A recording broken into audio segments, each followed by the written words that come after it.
Ang liwanag mo talaga is so clear.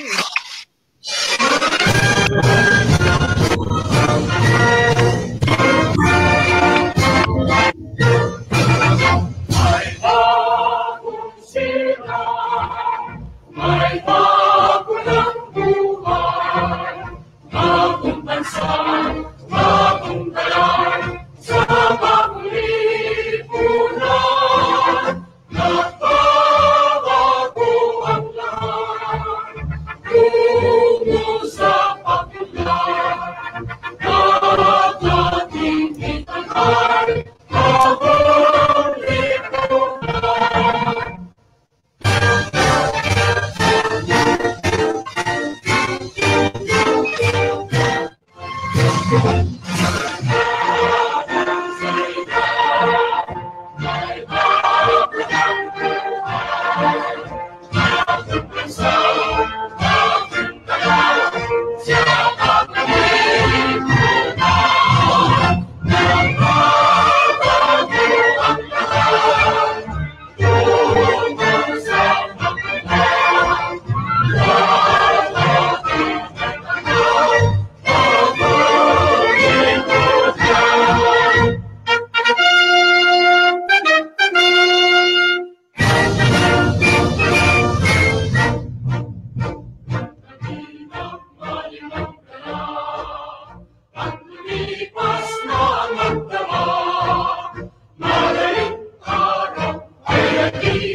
Kapurang Pilipinas, magandang gabi. Ngayon ay Enero 10, 2019, araw ng Huwebes at regular broadcast ng Wealth of the Nation series. Tayo po ngayon ay nasa episode number 44. Muli, ito ang inyong lingkod, Anton Israel, ang pumupugay po sa lahat ng sambayanan, maging dito sa Pilipinas at sa abroad man, ng isang magandang gabi. Ayan, maraming salamat kay Raikal Sabiran para dito sa kanyang material na i-donate sa kanyang pamamagitan ng kanyang effort, yung inyo pong natunghayang bagong lipunan niya na po ang naging traditional intro ng ating programa. Of course, ang programang Wealth of the Nation series ay isa pong self-funded, crowd-funded ang platform po natin. Wala po tayong ads. Maliban na lang pag nandun tayo sa YouTube. At tayo po ay matanggap ng mga kaloob galing po sa ating mga viewers. Ito po ang patanging paraan kung nagigiliw po kayo dito sa ating pinapalabas at ating mga ibinabalita, malugod po namin yung tinatanggap ang inyong appreciation sa pamamagitan po ng Patreon. Ipadala lamang po ang inyong tulong sa Patreon, www.patreon.com/UFOSP. Kung kayo naman po ay merong balance sa PayPal, paypal.me, i-PayPal mo ko, paypal.me/Tony Israel. Sa Bangko de Oro, savings account number, naka-flash na po sa inyong mga screens, ang aking tunay na pangalan. Kaya habulin tayo ng CIA, sige lang. Sa Cebuana, Luirier, WU, Palawan, diyan po ang inyong number na itatala, ang aking phone number. Sinasagot ko po mga tawag. Granting kung ako'y gising. Pero most of the time, tulog. Pagpasensya na po kung hindi niyo natatanggap ang aking. Hindi ko po kayo nasasagot on time. Maraming salamat yung mga ating pong regular donors sa ating programa. Diyan si Rose ng Jordan, si Edwin ng Lucena, napakasalukuyan nasa Dubai. kay Alfredo T. ng Saudi at Dingley Iloilo, kay Roland R. ng Illinois, kay Nick K. Brother ng New York, kay Cecil C. ng Ireland, Cecil T. ng Tokyo, maligayang pagdating Cecil sa iyong pagbabakasyon. At siyempre nandyan si Marlene J.S. ng Saitama, si Iya C. ng Taiwan. At nandyan din siyempre si Professor Raul S. at Danilo S.S. ng Qatar at ng Iloilo, kay Ferdi S., Betty V. and Chari N. ng Hong Kong, kay Marlene A. ng Santiago City, kay Eduardo E. ng Rizal, magandang gabi, kay Mr. Pedro Quinte, kay Jilin G. ng Surigao, kay Naima G. ng Abu Dhabi, kay Zaldi De Leon ng UFOSB, at siyempre kay Ace Sherwin P. ng Scarborough, Canada at ng Uton, Iloilo, and sa ating special na kaibigan na si Ate Flora and Kuya Roger ng New York. Magandang gabi po sa inyo at maraming salamat pati pa din sa nagpaabot ng kanyang tulong na anonymous. So maraming salamat po. Ako'y na sorpresa sa iyong kaloob. So yan. At samantala,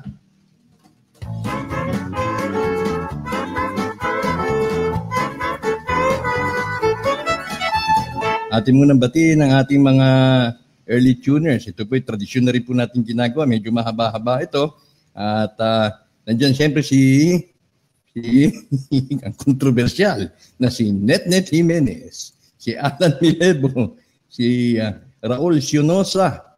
May mga comments pa sila. Si Merlinda Albacaro. Si Ed Neri. Good evening, Kuya Ed. Ang aking paboritong si Yoko na, gusto ko pa. Lagi yan, ha? At huwag mo sabihin Yoko na. Okay, Ana Mizizar. Kay Jocelyn Ortega Capa. Kay Flora Bloom. Kay Jocelyn Ortega Capa. Tapos na kay Claire Mabansag Diaz. Kay Lino Modesto. Virginia Arevalo. Lumi Luis. Kevin Abawag. Jennifer Kadungog. Abdul Hussein, Ria Datin, Julene Corpus, kay RJ, kay Delta Charlie, kay Daniel Estariha, Jeric Bueno, kay Michael Mirafuentes, kay Pastor JC Jerome Calaud, Alberto Milo Llaneta, Merlin Erno, Delia Hemanli, kay Tess Giango, Saturnino de Mihilio Abutin, kay Captain Sparrow. Captain Sparrow. Kay Violeta Cardenas Lacudine, Samuel Sabado, kay Julene Acedo Corpus, kay Jemily Tugade, Nilo Rico, kay Danilo Garcia Rabara, kay Marlo Tec Tempus, Emil Custodio, kay Lizel Cantones ng Hong Kong, kay Gudoy Raimundo, pangalan pa lang, sanglaan na, Romeo Pizarras Angelo, kay Cheryl Malye, kay Vicente Zepeda, kay Goya Nieves, Gina Ortega, Lucy Sichanco, okay, nabasa na natin dito, kay Chona Toralva, kay JV Goldrana, bagong viewer natin yan, kay Dominic J.R. Mateo, kay Maria Rosa Silang ng Italy, kay Brad Louis Biagtan, Ariel Lacañeta, ayun, si Kuya Eduardo Espinosa, maraming salamat. Edwin Espinilla. Central Bank yun Edwin Espinilla, watching from Dubai. Regina Rapalio, Julene Corpus, kay Alfredo Faustino. Okay, ayan si Violeta Lacudina, tapos na yata, no?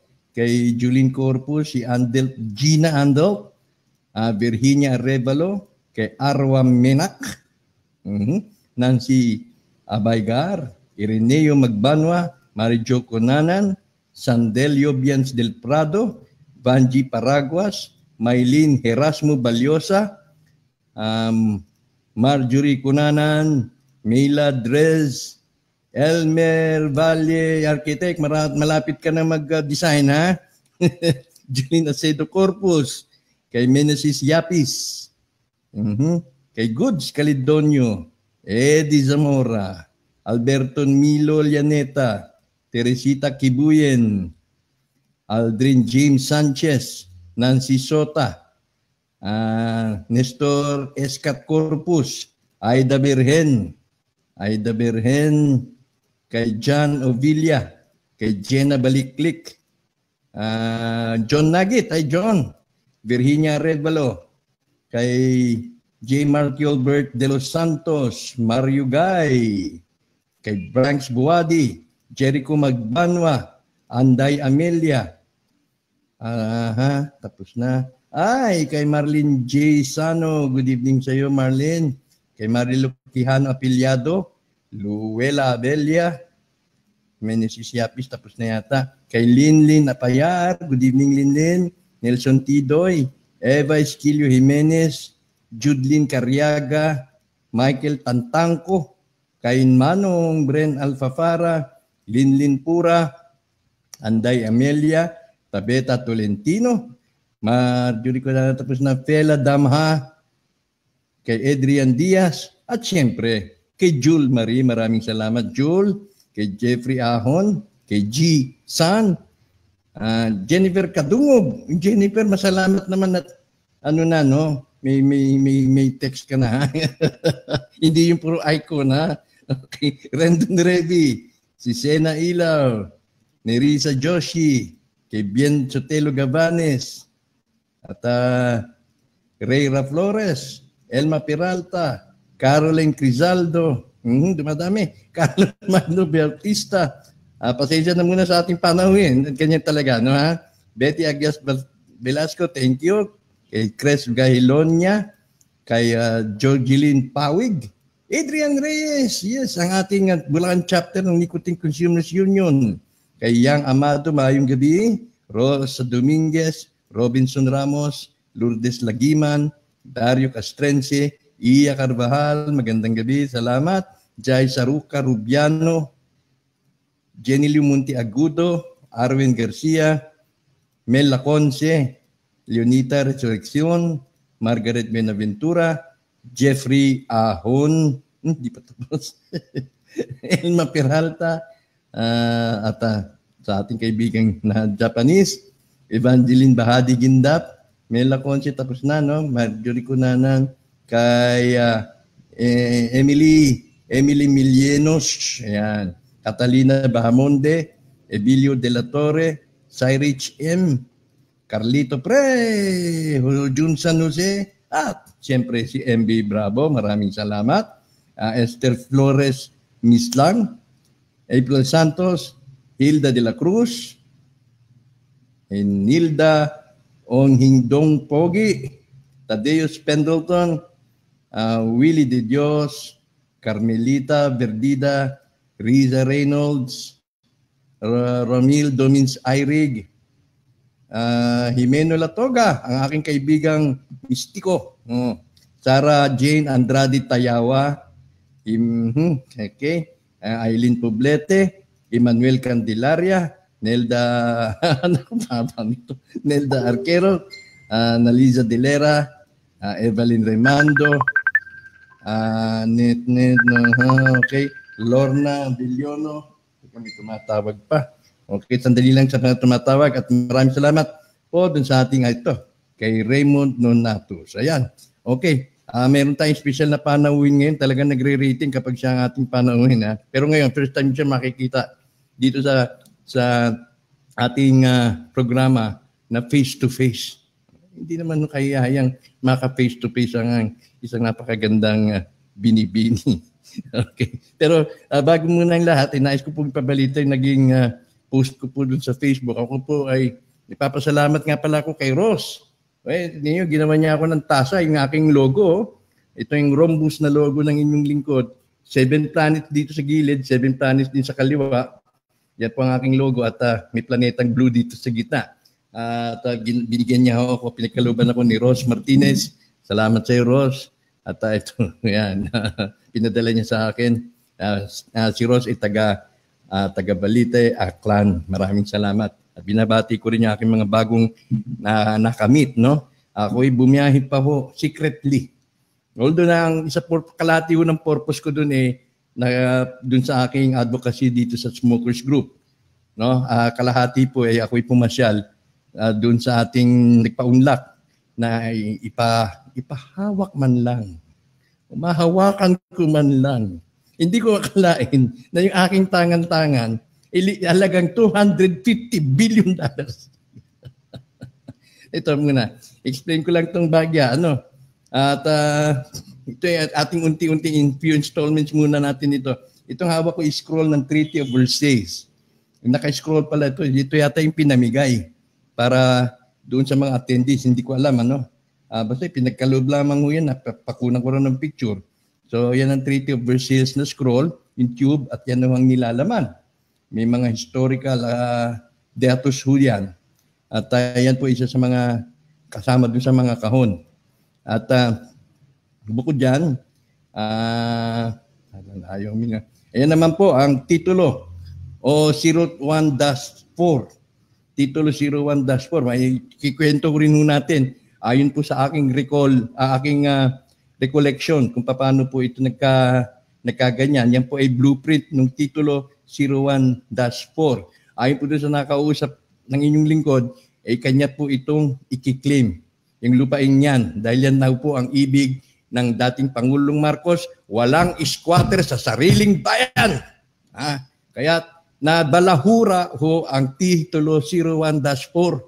Marami hong nagkamkam na hindi para sa kanila. Yan po ay para sa bawat mamamayang Pilipino. Kaya kapag tayo na pagtagumpayan po natin itong prosesong ating pinag-uusapan dito, ito ang isusunod. May resolution na ho yata ito. Meron na po itong desisyon sa Supreme Court. Mga nagmamay-ari na ho ng lupa, hindi naman ho yan apektado, particular sa kagaya ng aking mga kaibigan na may property. Isasayos lamang ho yan. At nang sa ganun, yung mga walang propriedad, magkaroon ho ng kanilang property. At yung mga napatunayang nangamkam, malabo, dubious yung kanilang titulo, particular yung wala namang may TCT nga pero hindi nakakapit dun sa mother title, dapat pala ganun, yan po ay isasaayos. Huwag naman sabihin natin bawiin para hindi matakot yung ating mga mga land grabbers dyan. Yung mga developers kuno, marangal. Pag humarap sa taong bayan, marangal. Marangal. May tumatakbo pa senador, may tumakbo pang presidente. Pero napansin ng iba. Itong si Manny Villar, parang hindi na rin nagsasalita. Ba't kaya? Lumalabas sa TV, nagpapakuha ng picture, pero hindi nagsasalita. Ano nangyari? Manny Villar? Anyway, naku, lumabas yung aking magandang panawin. So, pinakita rin po itong TCT na yan. Ang original po pala niyang TCT na yan, nakailimbag doon sa papel ng kamelyo, balat ng kamelyo. Yung balat ng kamelyo, kahit daw i-crumple mo yan, bumabalik at nag-i-stretch, hindi nalulukot. Yan ang isa sa mga sinabi sa akin. At ito ngayon ang pinaka-controversial. Lologo! Nakuryente ho ako noon nung galing lang pala sa internet yung ipinakita ko. Nasabi ni Bien. So yan yung kahon na naglalaman po dyan yung Golden Gun. Na The Man with the Golden Gun, yung pala ikala natin sa James Bond movie lang yun. Yung pala totoo. Ibig sabihin kapag ikaw ang The Man with the Golden Gun, ikaw ay influential. Ikaw ay maraming pera. Ikaw ay maring nagpapautang sa mga bankero. No? Kasi kapag nagpautang ka sa bankero, halimbawa Wells Fargo, ibibigyan ka niyan. Golden Gun. Parang isa sa mga premium. Diba? Halimbawa, ikaw ay nag-subscribe. Bibigyan ka ng kaloob. Bibigyan ka ng premium. Yan po isa sa mga premium na kaloob ng Wells Fargo Bank. So yan, lologo hindi na yan galing sa internet Hawak-hawak ko na yan. Pero hindi ho akin yan. Akala ng kaibigan ko akin yan. Ito naman, ito yung rim, isang rim ho yan ng Super Picelli ng Chinese Republic. Yan po ang laman yan. At hindi ko alam na ganyan pala kahalaga at malaki ang value niyan. Yan, kinalat ko pa ang baho niyan. May chemical ho at masangsangang amoy. Balita ko, isa sa mga dating celebrity noong 1970s at 80s, engaged po sa trading ng ganyan. Ngayon biglang nagkasakit. Sabi, may leukemia, biglang nagka-cancer, etc. Dahil dyan sa mga ganyang boxes, nilipad daw yung instrumento, yung mga papel, niyakap niya para hindi liparin, na pati yung chemical na bagong bukas pa lang yun, kanya rin pong nalanghap. At yun daw ay nagsimula ng magkasakit. Okay? Isang celebrity po yan, pero namayapa na. So hindi na natin yan bubungkalin. Ito naman ang hawak ko dito FRB, Federal Reserve Bank. Pag-aari nakalagay dyan, property of the United States of America. At halaga po pala ng hawak-hawak kong yan ay nasa $250 billion. Hindi ko wala akong kamalay-malay. Nakahawak na ako ng $250 billion. Yehey. Ngayon, ilan sa mga kaibigan po na inyong lingkod pinaabot po nila yung concern sa akin na delikado yung ginawa. Ba't mo ipinost? No? At sabi, baka habulin ka ng CIA, baka anuhin ka, husigin ka, at etc. Dahil normally, yung mga ganyang dokumento ay tinatransact ng mga traders in secrecy. Ang isa po sa mga susulingan ko kung inkaso, na ako man ay ipatawag, kung inkaso ako man ay usisain, isa po sa mga susulingan ko, ang aking i-invoke, ay yung karapatan ng isang journalist, ng isang reporter, na i-invoke niya yung confidentiality of sources. Ayun. Maititrace naman na ang pagpupost ko nun ay hindi po para i-flaunt o ipagmalaki. Hindi naman ho yan na tulad ng iba na nagpo-post lang para sabihin na ganito, na ganyan. Yan naman po ay for informational purposes lamang po. At bilang isang mamamahayag, nagsimula po ang Wealth of the Nation with a particular objective na ipakita at mabungkal natin yung katotohanan. Yan po ang maaari kong i-invoke. Kung sino man ang nais na ako'y imbestigahan, kung ako may tanungin. At katanggap-tanggap po yan dahil protektado po tayo ng international law, maging ng local law pagdating po sa journalistic practices. No? So, bukod dyan, nakarating po sa aking kaalaman na nagsisimula na po ang tinatawag na pre-redemption qualifications. Kaya po yan pinakikita dahil nais daw po ng IMF, nais na rin po ng World Bank na mabuksan na ito at mai-convey sa publiko, particular, doon sa mga keepers, holders, na panahon na ibaba na ninyo o inventaryohin ninyo ang inyong mga pinangahawakan. Matatanda na sila, ang iba man inabutan na ng kanilang kamatayan at sa kanilang, kung kanino man nila isinalin yung karampatang obligasyon na yan, ay panahon na po ngayon, narin na po kayo magbunyi somehow na pinakokolekta na po sa inyo yung inyong mga impormasyon na hawak. Kasi po, ito pong mga ganito ay susceptible o vulnerable po sila. These are the vulnerable folks na maari po silang mabiktima ng mga unscrupulous traders, yung mga mapanamantala. No? Bibenta na lang nila yan. Bibili ko na lang yan ng 250,000. Yung pala 250 billion ang halaga. So, yan po ang iniiwasan. Kaya ito pong transaksyon na, itong pamamaraan ng transaksyon na ito ay according po sa matuwid at sa makatarungang kaparaanan. Tayo po ay pumapasok na ho sa pre-redemption stages. No? Para umapaw ho yung pera sa atin, para dumating ho yung inaasam-asam nating mga projects, kailangan po munang ma-redeem ito. Ibig sabihin, magkwentas klaras muna tayo. Ihinga kayo, magkakaroon tayo ng global financial reset. Hindi pwedeng dire-diretso. Ayusin muna natin ito dahil ito ay naaayon dun sa mga treaty. Now, kapag ito ay naayos na, dito na papasok ngayon yung mga pera. At bawat isa ng mga negotiators, halimbawa, si Mang Jose, na kaibigan niya si Mang Juan yung keeper, si Mang Jose yung nakipag-ugnayan, makakatanggap din po ng kaukulang benepisyo. Kumbaga, meron po siyang tinatawag na reward na malaki po yan. Kaya no room for greediness dito dahil kahit sinong sigurong napakatakaw na ahente ay hindi niya makayang, ewan ko kung gano'ng kalaki yung kanyang sikmura at gano'ng karami ang gusto niya kaining pera. Pero sa massive amount na involved, siguro naman mabubusog. Dahil nasisiguro sa sinabi ho sa akin na ultimo si Manny Pacquiao, manliliit ho ang kanyang personal value kapag ang isang ahente dito ay mapagkakalooban ng kanyang karampatang reward, no? So hindi na ho kailangan yan na pag maglaway-laway pa yung mga diyan sa mga commission na yan. So yan po, ito pong sistema nito, kahit pinakita ng inyong lingkod, somehow ay may clearance na po ito. Kasi yun nga po ang objective ng World Bank at IMF at ng Global Wealth Management na makarating ho sa mga keepers na panahon na itala ninyo kung ano yung gaano karami yan, kung gaano karaming mother boxes meron kayo, kunan po ninyo ng stencil, yung mga bankers, and dami palang bankers dito sa Pilipinas. Hindi lamang 4,000, kundi 7,000 mahigit bankers. Now, ang pagpasok mo sa banker, meron palang lapida yan. Now, ang gagawin po ng mga keeper na nandyan na bumababa, kunan po ng stencil para ma-validate. Kapag na-validate po yan, at napagkaroon na ng mga susunod na hakbang, matutulungan po kayo na magkaroon po kayo ng mobilization fund para maibaba po yung mga boxes na yan.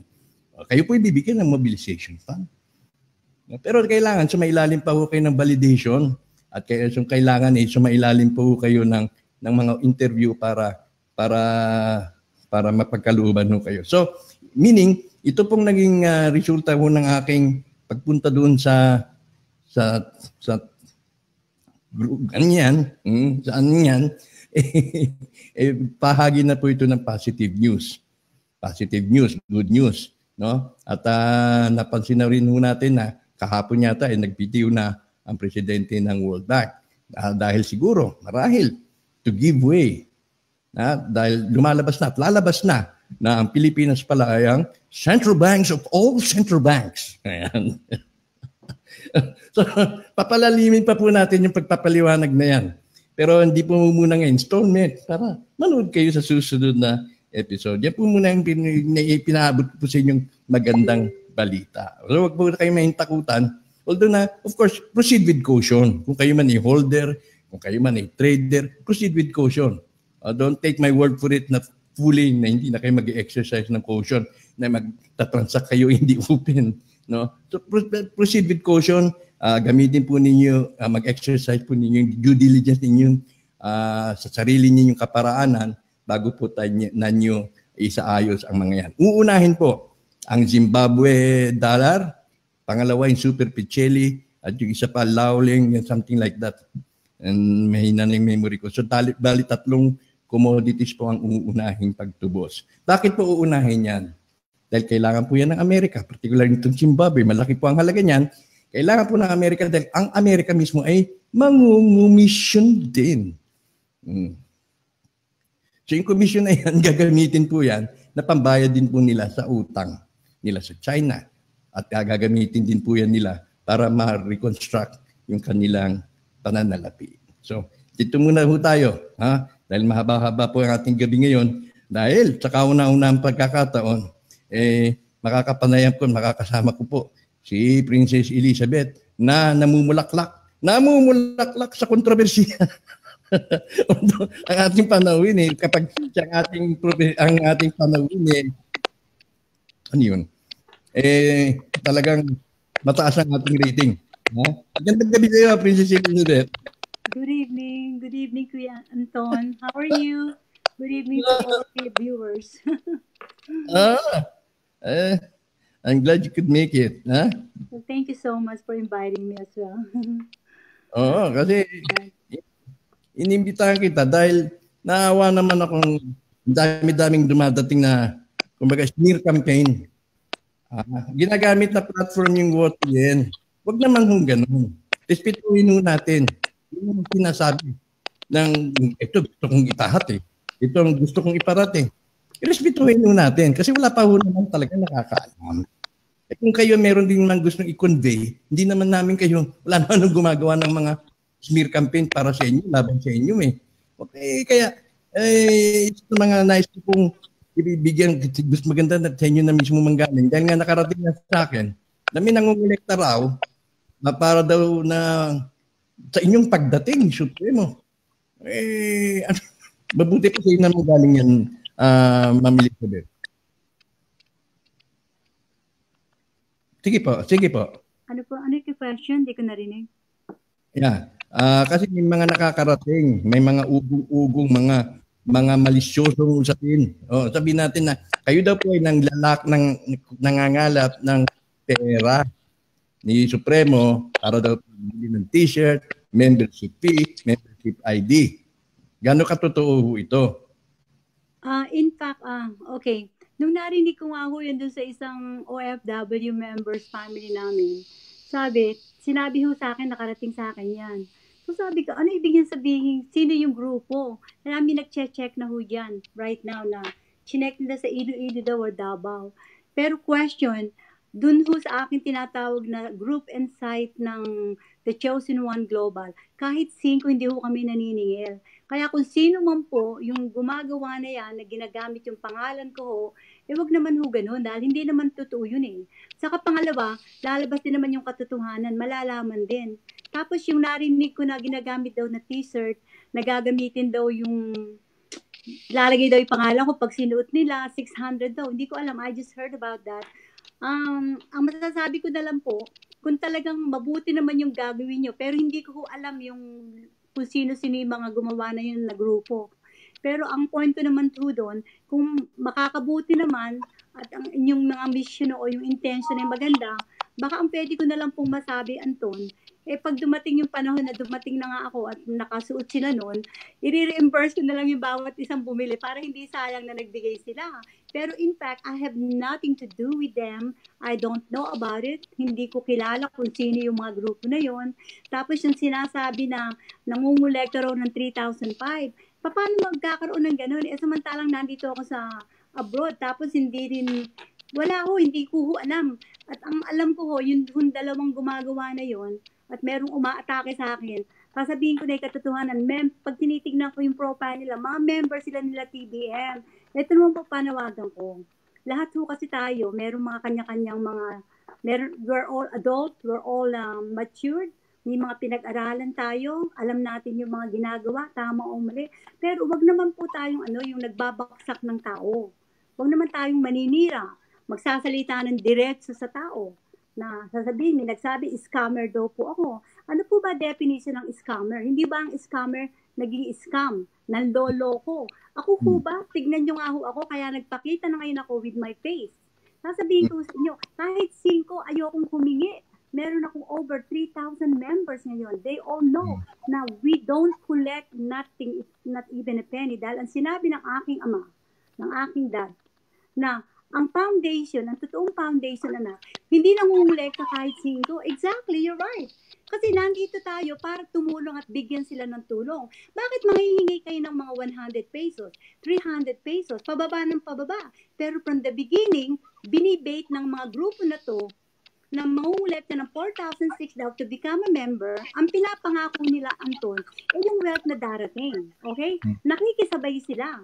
Totoo talaga na may darating at lalabas ng mga wealth na yan, wealth of the nation, na tutulong sa mga buong Pilipinas, sa mga project. Sinasabay nila, pero ang masakit dito, Anton, ginagamit nila, lalo na yung mga OFW families ko, yun lang naman ang concern ko talaga, kaya ako nagkakaroon ng ganitong pakiramdam, Kasi hindi lang nila alam kung gaano kahirap itong mga OFW families ko ang pagtatrabaho nila sa abroad, which in fact, sila nakakatulong sa ating bansa, sa buong Pilipinas.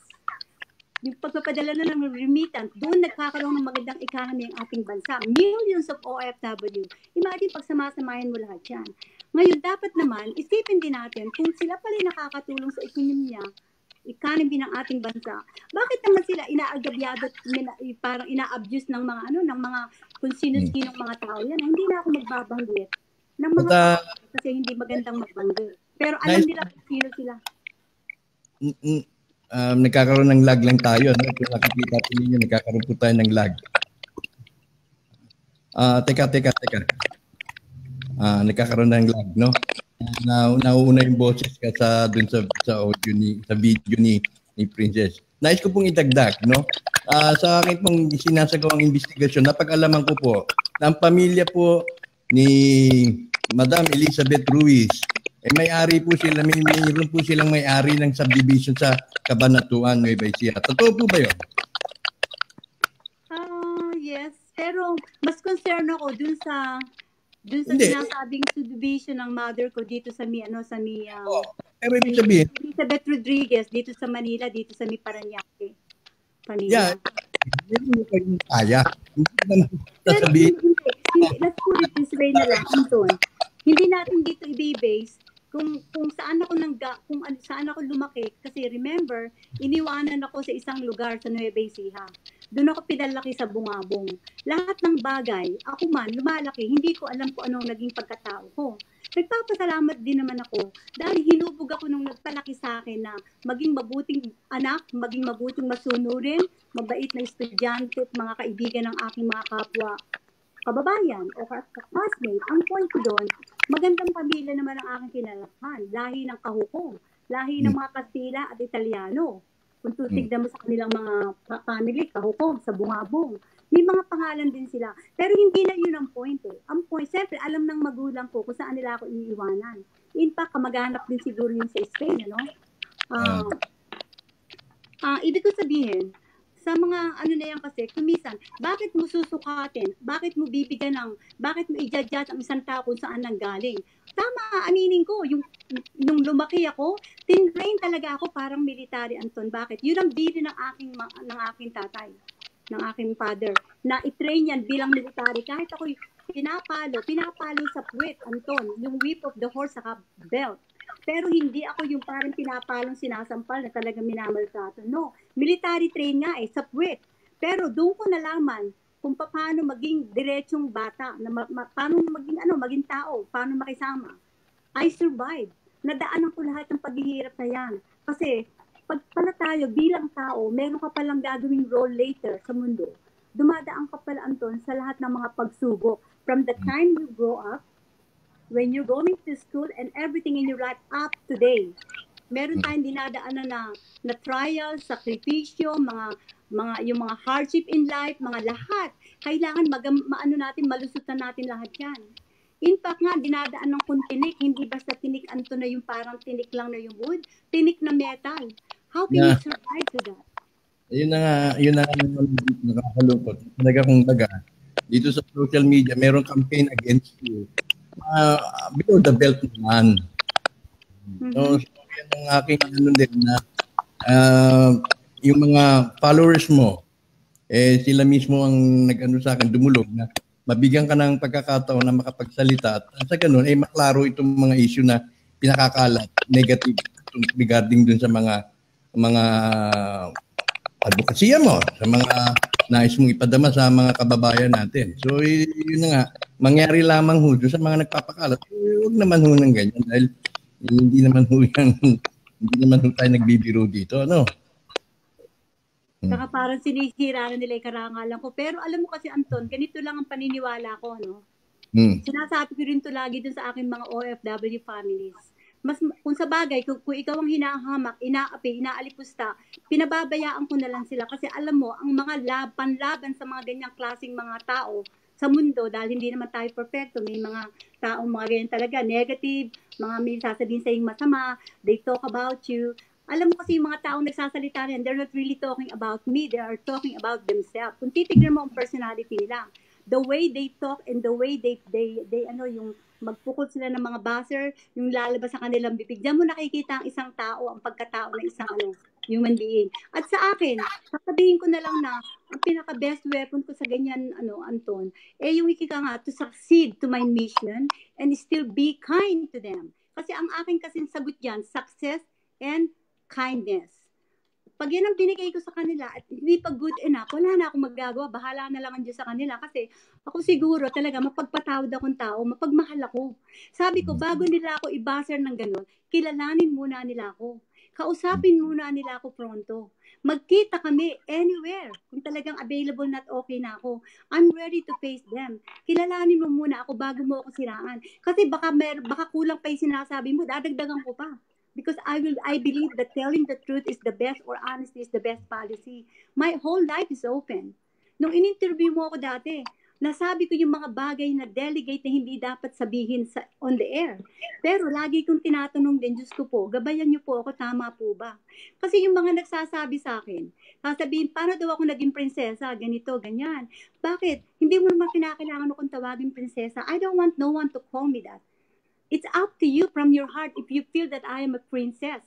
Ang prinsesa, hindi naman kinakailangan tinatawag kang prinsesa o reyna dahil meron kang crown. Sa puso nila, nalalaman nila, tumatagot, ikaw talaga parang talagang prinsesa ka because from within. Sa akin naman, tatanungin nila, prinsesa, nung pinanganak na nga ako talaga prinsesa na ako. May nagtanong, ano daw ba'y lahi ko, kanino daw ako naging prinsesa? Hari daw ba'y tatay ko? Sabi ko, ang sagot doon, yung mother ko ang reyna. Pag ang mother mo'y reyna, pag may anak, automatic prinsesa. By the way, itong ano na to, yung binigay na ano na to, heart shape sa akin, na may nakalagay na crown, yung pinaglalagay ng chain, ano, ayan. Tapos merong FM na parang tinatawag na initial, gold ito, na heart shape. Nung binigay sa akin to, hinanap ako na meron daw ako yung puso sa noo, ayan, oh. May nagsabi pa nga, may nag-buzzer sa akin, Anton. Yun daw nakalagay daw sa noo ko, yun daw ang tinatawag na Lucifer. Akala niya yung chip na parang pag namimili ka sa mga store, sa mga shopping, pagka in-scan mo, lalabas yung price sa model. Hindi po ganun. Kaya gusto ko i-correct yun. Yung nakalagay sa akin puso, meaning parang yung simbolo ng heart. Heart eh, no? Na ako siguro yung golden heart. Kaya binigay po ito ng aking magulang. Ayan, nakalagay, naka-post. Ayan, FM, lahat yan, FM yan. Tapos crown yung parang pinaka, ano niya, yung nilalagay niya ng, ng chain. So ngayon po, ito po ba, hiningi ko po ba to? Pinagkaloob po pala sa akin to, nakatakda na talaga. Hinanap ako ng tao na to for 20 years, mahigit 23. Okay? So ngayon po, yan po, para sagutin ko yung nagtatanong, bakit magiging prinsesa ka? Sino ka ba? Ganito, ganyan. Okay, ito na yung sagot, ito. Hindi ko ito masyadong kinlaro kay Anton dahil ayoko nga masyadong magsalita about me. Sabi ko, gusto ko na lang lumabas na Anton yung time na malalaman na lang nila. Ito namang tinatawag na, sing ko na to, na King Solomon, na Morning Star. Maraming gustong makakuha nito. Ito yung magbubukas, Anton, ng lahat ng historical bonds, assets na sinasabi mo ngayon. Kaya hindi nabubuksan pat wala pang nagre-release, marami ng mga application, KYC na mga talagang pinroseso, nakahang pa din. Bakit? Hinihintay nila pag tinrigger ko and then with the ring. This ring, Joby Rexal, Morning Star, ito ang magbubukas at kung gusto mo, tanungin mo dun sa nagbigay sa iyo ng mga historical bonds na yan na nagpakita sa iyo. They know about this. Okay? So ngayon, ito yung isa na magbubukas nakasama dun sa nakapakadoob sa katawan ko na na yung yung coded na mag-open. Ang isa sa mga nakalap ko dito particularly sa nagpahiram sa akin nung pinakita ko. Ang dating Pangulong Marcos mayroong 40 na babaeng anak. 40. Not necessarily yata na ito ay lahat ay biological, kundi ito may mga iba na adopted niya. Yes, adopted, ampon, yes. Mayroon pang 7 lalaki. Yes. So yung mag-7, gano'n. 40 babae at 7 lalaki. At ang sabi naman, lahat ng kayo ay meron ng takdang kaloob. Yes. Siyempre, meron kayong takdang kaloob. At hindi natin masabi na baka meron ding mga nakapangalan sa inyong bank account. So, na ngayong kaso nga lang, lahat yan ay pumihit na at na-consolidate na sa isang account. Although, regardless of that, kung ano man yung inyong bubuksan, marami huyang kasi ng pagkakaunawa sa akin. So, sa 40 babae na yan, 40 mga anak na yan, yung iba man hindi talaga masasabing biological daughters or biological sons, may kaloob ho yan, galing mismo sa inyong ama. At isa pang masasabi ko rin na nakalap ko, buhay pa ang dating Pangulong Marcos. Yes. Yung original, by the way, siya talagang DNA original. 1983 pa lang, Anton, umalis na siya ng Pilipinas. Umikot na siya sa buong global para asikasuhin lahat yan. Yes. Ayusin lahat yung mangyayari today, this month, this year. Do you understand, right? And by the way, para i-correct ko, yung IMF, sabihin na lang natin strongman. Sa kanya yan, siya gumawa niya, nag-compose. Ang World Bank siya din. Okay? Kaya nga sabi ko, dun sa mga, meron nag-post sila Rose yata sa sila Fatima. Kasi pag nakikipag-deal ako ng business dati Anton, before you know, for your information, yung mga sinasabi mo na yun ng mga box, pag may kausap ako, sinasabi ko sa kanila, please, before we start to transact this business, would you do me a favor? Sabi ko, please contact your boss to your boss to your boss. Sa authority. Checkin mo muna sa IMF, sa FBI, sa CIA, sa US Treasury, United Nations before we talk. Kasi nga, I don't want to waste your time and my time. Alam mo, sagot nila sa akin, Anton, na-verify, we already verify you, Mr. Rick. You are the real authorized person to deal with, to do business with all these historical assets. What does that mean, Anton? Meaning, I am the owner based sa gusto ng Diyos. Remember again, hindi ko ito kinasa ako pa, hindi ko ito inaangkin. This is not mine. I was just an instrument. Ako din ang pwedeng pumirma, ako din ang pwedeng mag-trigger para malabas. Pero tatanungin mo lahat yung nagkausap mo. Hanggang ngayon, naka-hold lahat, pati buong mundo. Sa England, dito sa US, sa Middle East, sa lahat ng Asia, naka-hold lahat ng mga ano. Tanungin mo ang mga admin, facilitators ba yun? Tapos yung mga middleman, mga broker, naka-hold lahat ang pera. Kasi nung lumabas ang Pier 1, 2, 3, 4, yung mga project, hindi pa nga natitrigger kaya ito na nga. Pero like sinasabi mo, masyadong madugo ito, Anton. Hindi lang naiintindihan ng ating mga kababayan, lalo na yung mga bagu-baguhan na nagiging member ninyo, na when they heard, hindi nila alam ang historya. Masyadong madugo itong ating ginagawa ngayon. Masyado itong complex and complicated. Pero yung mga ganyan naman, excusable yan. Excusable daw itong kakamalitan na interpretation. Excusable yan dahil itong pangyayari ito is unprecedented. Ngayon pa lang mangyayari ito. We're shaping history here. Yes. Dahil ngayon, sa kauna-unahang pagkakataon, dito nagaganap, dito magsisimula isang historic event. Wala pa hong itong katulad na nangyari noon. Itong global reset na to, itong redemption na to, ngayon pa lang. Ngayon pa lang. So, we're making history here. Malaki po ito, pero complicated. Dahil maging ang mga institutions na yung nabanggit, World Bank, IMF, Global Wealth Management, marami, tututunan na ako CIA, FBI. Hindi nila alam kung paano nila i-formalize, i-legitimize ang lahat ng mga holdings. Ito pa, 1 to 4, Anton, before you know. Historical ito. It is historical. History ito yung ginagawa ho natin. Yes. Excuse me, Anton. Yung sinasabing umbrella code, I want everybody to understand. Pero yung iba siguro meron ng mga alam. Ang tinatawag na umbrella code, Anton, yung, let's say, United Nations, World Bank, International Monetary Fund, tapos yung sinatawag na Pentagon, ano pa yung na-miss ko? Na-miss ko pa yata isa. World Bank, Federal Reserve. 5 umbrella code yan. Alam mo ba na mga under ko yan, number 6. Yung strong men. Ako yung number 7. Kahit na yung from my old men at saka all the way down, pumirma, hihintayin pa rin yung number 1. Alam mo ba yun? Yun ang tinatawag. Kaya yung mga ano na yan, yung mga tinatawag ng bodies na yan, they know me or they already know me. Dahil alam nila na yung anak nga ng strong man, na anak ni Queen Elizabeth, yun lang ang magti-trigger. Yun ang sinasabi, White Spiritual Wonder Boy. Alam nila, babae, hindi lalaki. Ang Japan, dito sa Amerika, sa England, they know. At saka in fact nga, alam din nila lahat. Kaya nga sabi ko, nasusurprise nga lang ako pag nababasa ko yung mga ibang buzzer, sabi ko wala pa silang mga ibang kaalaman. Yung iba namang claimant, I don't want to say anything about them. Sabi ko nga, pag tayo, magsabay-sabay tayo lahat, I will invite all of you. Go ahead. Mauna kayo, sa huli pa nga ako I'll be the last. Pero ang sasabihin ko lang, not to mention, tapos na po lahat ito. Nakaano na, kumbaga sa programa na to, Anton, tapos na. Yung sinabi mo nga, may pre-redeem na. Exactly. Kaya na, dapat New Year mag-aano na kami na naman because merong malaking amount na pondo na talagang applicable talaga sa Pilipinas sa lahat ng project sa atin. Yun ang inaayos dahil pagdating ko daw dyan, tuloy-tuloy na kasi pirma na lang ng pirma. Tapos naka-ano na lahat naka-structure na Ang point ko lang doon, dapat talaga magpasalamat tayo dahil napili nga yung ating bansa, yung ating rich soil. Ngayon, dapat magkasundo-sundo tayo lahat. Wala na dapat ditong magaling, matalino at sino ba yung talagang bida. Wala ho dyan yun.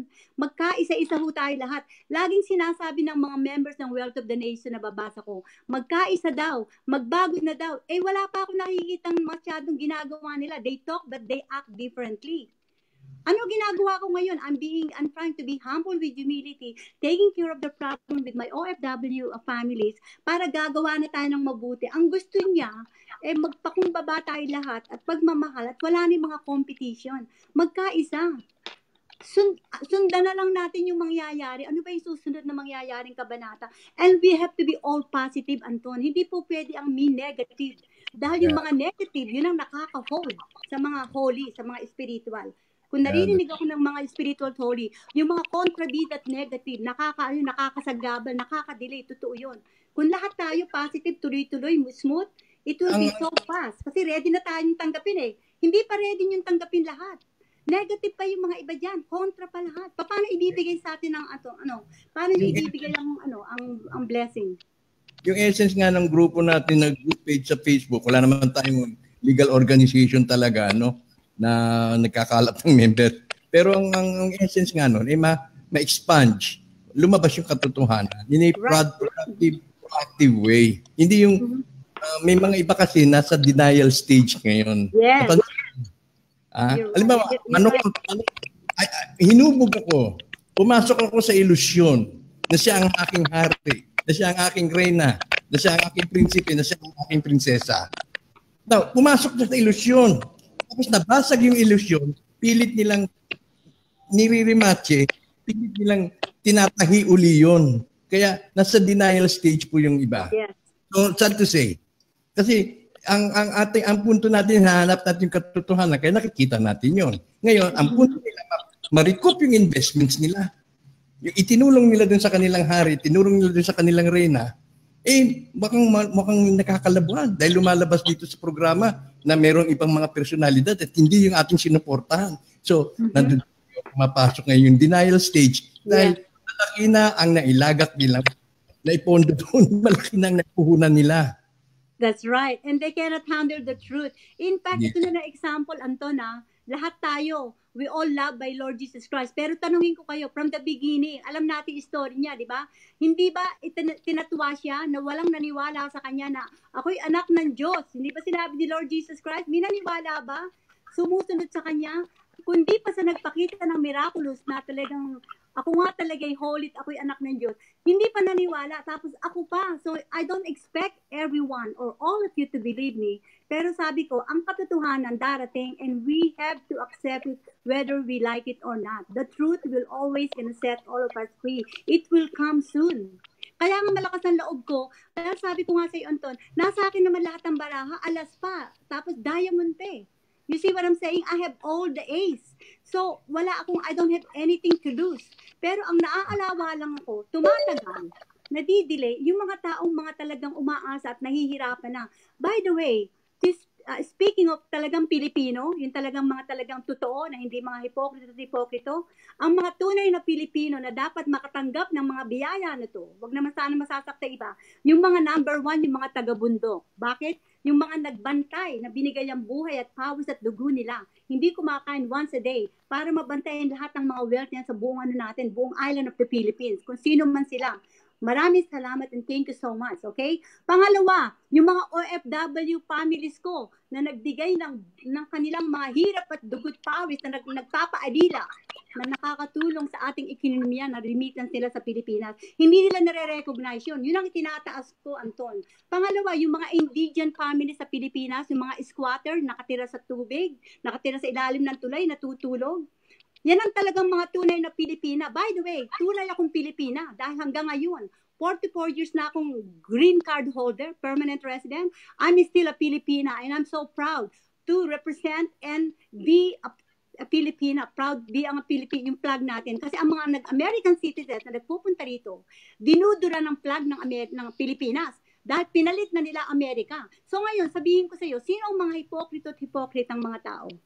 Ako, Pilipina ako. I can speak for my country, pero wala silang karapatang magsalita. Dahil hindi ko alam, ano ka ba, side ka ba ng another country? Kung sa Canada ka, kung saan, Australia, o dito sa Pilipinas. Kaya kung ganun, wag na silang magsalita, wag na silang magbigay ng opinion because they cannot protect our country because they are not Filipino. Unless they will give up that and then they will become pure Filipino. Do you understand what I'm trying to say? Kaya ang mga tunay na Pilipino sa akin, yung mga binanggit ko sa bundok, OFW families ko, tapos yung mga mahihirap sa Pilipinas. At yun ang sinabi sa akin, nakalagay sa Bible, sila unang itataas natin. Ano sabi ng Ama? Pinangako niya sa lahat ng mga hamak, inaapi, inaalipin, inaalipusta, bobo, mga tanga, kayo itataas ko, kayo mga marunong at yayaman at nasa itaas. Do you understand, Anton? Yun ang nakalagay sa Bible. Hindi ko to sinasabing ginagawa. I'm not making a story. I'm telling the truth. Because people cannot handle the truth, Anton. Kaya ako naman, eto na lang ako. Don't worry, guys.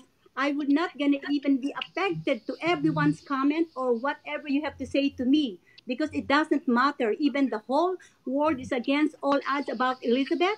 Pero kung ang Diyos Ama at si Lord Jesus Christ lang kapi ko, that's all that's good enough for me.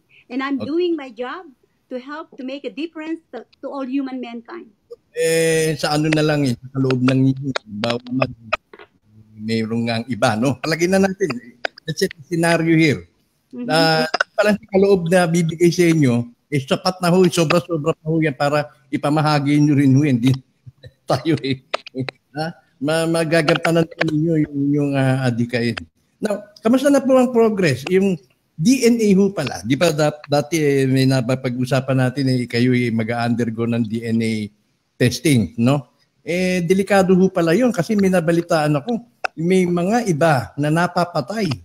Hindi naman, I don't mean to scare you, pero ito factual lang, na just for that DNA. Halimbawa, ikaw suspected na nasa yung DNA na yan, yung iba, pinapatay yung tao na yun para makuha lamang at itinatransfer sa iba. Totoo ba yun? Na-perceive nyo ba yung ganong threat sa buhay nyo? Naririnig natin yun sa ibang mga nangyayaring incident. Pero in my case, Anton, I totally believe because I have faith. Pagka sinabing you are the chosen one, I am very protected when it comes to spiritual. Parang isinild ka na. Kung titignan mo at babasahin mo yung LOI na pinadala ko sa iyo, yung black, yung talagang totoo, na original, na yung LOI na Book of Redemption, Bagong Lipunan, nakalagay doon, touch me not, wag mo akong salingin. Doon kay Rizal, di ba yung El Polibisturismo niya, no limitangere, touch me not, no one can touch me, no one can even harm me. Kasi nga, pag ako kasi hindi buhay, hindi ko matitrigger yun, pero naka-connect yun dun sa aking bloodline, dun sa blood ko na dumadali sa katawan ko with that code na nakalagay dun sa loob, platinum or gold, yun ang magti-trigger, bubuksan yun. Kaya kahit na sino, sabi nga, nakalagay dun sa aking LOI, I am the authority, meaning I'm the only one who have the authority that was actually given from God. Again, hindi ko lagi itong sinasabi na parang me. No, please, don't give me wrong. Hindi yun. Sa kaya may binigay ba sa inyong petsa o kapanaanan o senaryo para sa malaman kung kailan isasagawa yung inyong DNA testing?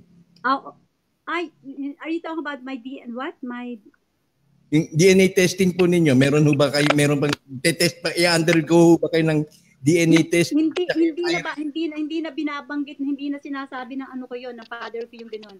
Kasi ang inano niya sa akin, ang binibigay niya sa akin update, gagawin na raw dito sa abroad, yung binanggit ko sa kanina, remember, para bago dumating dyan.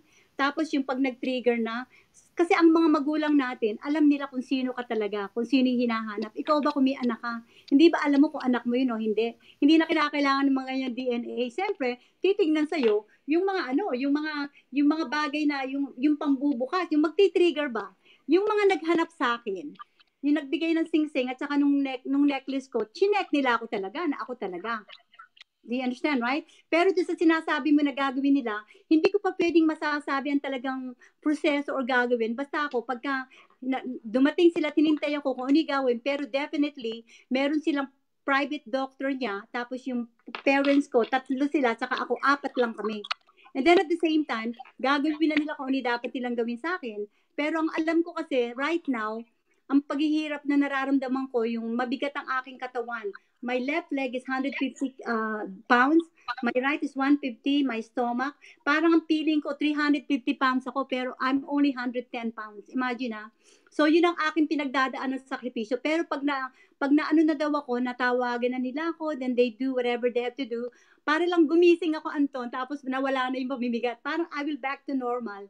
Ang pinagbibilin sa akin, taking care of my health, my body, the way I eat and everything, dahil meron akong gagampanan na napakarami na. Kakailanganin ko daw yun sa paglalakad. Sa global, yes. Kaya yun lang. Pero yung sinasabi mong pag-check, I have to, hindi ko masyadong masasagot yan ng 100%. Remember, I told you, when I say something, I want to be confirmed. Pero alam na siguro nila yung gagawin nila. You know. I won't ask you anymore kung kailan ka babalik dahil mas kalagitnaan siguro nitong ano, yun ang sabihin ko, hindi matatapos itong ano. Ngayon, ngayon lang ako nagsabi sa Anton na, I never promise any date. I never say anything on the air. Never. Pero this time, hindi lalagpas itong buwan na to. Kaya dapat nga mag-ano na sila, yung parang isipin na lang nila to be positive, to be able to be thank it from God bago dumating ito. Tsaka yung pagbabago, paglilinis, wag na silang maging negative sa kapwa-tao nila. Wag silang maninira.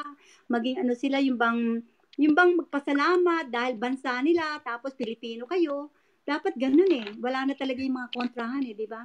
Wala na yung mga safe samantala, no? Okay, samantala.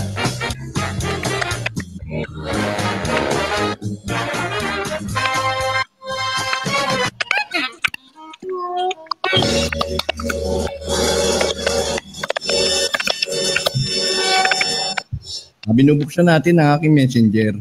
Itong Anton Ari Israel, no? Messenger.com/Tony Israel. Kung kayo merong katanungan para kay Madam Elizabeth, kay Madam Princess, ay maaari po kayong tumawag ngayon. Yes. Para masagot niya. Pwede po, available po. Bukas po itong aking messenger ngayon at maaari ko pong tanggapin ang animang tawag na magagaling kanino dito sa aking mga friends dito sa messenger para ma-address naman at matugunan ito ng ating panauhin. Okay, sige. Medyo maingay yung ano mo yung ang ano ni Princess Elizabeth yung linya niya. Hindi ho sa kanya mismo yan. Minsan din nanggagaling yan sa ating live format. So mga katanungan, wala pa akong tatangkang tumawag sa ngayon. Ano ba yung mga... Itatawag yata ang mga OFW, yes. Gusto nilang, meron silang gustong tanungin, yes. Mm-hmm. Okay, sige. At ang gusto kong Anton, ang gusto kong magtanong sa akin yung mga ano ko yung mga ibang may mga claimant, tapos yung kanilang mga supporter. Ba't hindi nila ako tanungin? Gusto ko nga tanungin ako nila Bobby Serena, nila TBM, nila Yoyongko, nila Lolo Hugo, nila Star 888, sila ASM, Anthony ano daw. Gusto ko, I want them to ask me question kung anong kanilang doubt dahil sila ganun din. Pero sila hindi ko sila tatanungin. Tanungin nila ako para masabi ko yung dapat kong sabihin na talagang ano. Ayan, dami na nga nagko-comment pero nag-aaway-away sa comment. Ngayon, nasa 547 comments na tayo. Pero nag-aaway-away. Kasi sabi ko naman sa'yo, I will take all kinds of negative criticism. That's fine. Hindi ba ganun? Sabi ko nga sa inyo, kung si Lord Jesus Christ hindi pinaniwalaan from the beginning, from the start, ako pa, and I totally understand them, Anton. I don't have no problem. Yung pinaplano natin na magkaroon sana ng pag-harap-harap, pag-harapin lahat na. Yes, I love that. Yes, gusto ko yun. Former claimants. Mukhang hindi mangyayari dahil immature pa rin ang approach ng ano, no? Marami pa. Ayaw nilang, dapat sabi ko nga sa kanila, dapat sumabay sila sa akin para talagang, di ba? Kung gusto nila, pupunta tayo lahat sa bangko sa Bangko Sentral. Oh, by the way, hinihintay na rin naman ako ng ano dyan Alam mo yung presidente, sabi ko nga sa'yo, pag dumating na daw dyan, siya pang susundo, siyang sasalubong, imagine, no? So, ibig mo sabihin talagang totoo, di ba? Pero alam mo kasi, ang ating kababayan, they cannot handle the truth. I'm so sorry to say it. Tamaan wag magagalit sa iba dyan. Sabi nga ni Lolo Hugo, bato-bato sa bala, ano? Bato-bato balani, ang tamaan wag magagalit. Sorry na po kayo, pero okay lang po. Okay lang kayong mag-ano sa akin, mag-comment, mag-criticize, sabihin nyo na gusto nyo sabihin. Pinaka-the worst thing kasi, naniniwala ako, no one can destroy a good woman. No one. Tandaan niyo yan. Dahil, yun ang katotohanan. Right, Anton? Do you believe in that? Hindi nila pwedeng sirain ng isang mabuting taong gumagawa ng kabutihan sa kapwa. Yun na nga. Matawag na ba sila, ano? Are they calling now? Dapat tumawag na sila, Gina. Are they getting through? Baka ikaw kaya, Sila tumawag pa hindi sa ko alam, ngayon. mag-friend kayo dyan sa ano eh. Paano kaya silang tatawag? Anyway, hindi man kanon, hindi man makapag-ano. May mga nag-text na dito sa ano natin. Medyo maano lang yung signal natin. So bukas baka mag-ano tayo, mag-live tayo ulit. Si Supremo naman ang ating tanong. Yung dalawa, blockbuster kayo eh. Ay, siya nga pala, meron ako update doon.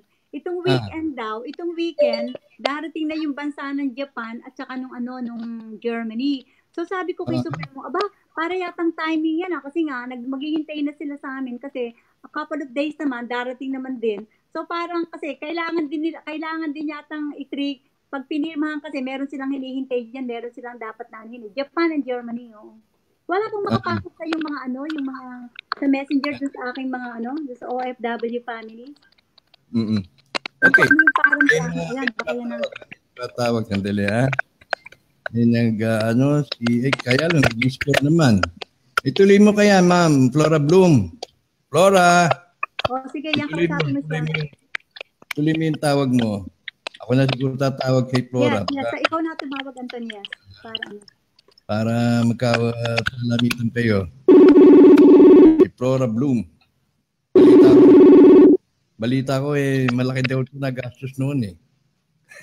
Good afternoon po. Good afternoon, Flora. Nandito kasama natin sa linya si Princess Elizabeth. Magandang gabi. Magandang gabi po sa inyong lahat dyan. Sa mga nanonood po, magandang gabi. Good evening, Flora. Okay, good evening, Ma'am Princess Elizabeth. Maganda po ang programa mo, Sir Anton, at maraming nalilinawan. Thank you. Sa dami po ng mga claimant na sinasabing sila ang tunay at napakaraming mga ebidensya ang pinapakita. Kung sino man po tunay sa kanila lahat, hinihiling ko lang sa Panginoon na gabayan sila. At saka doon po sa mga claimant na nagsasabing sila, I trust them, I support them sa lahat ng aking makakaya.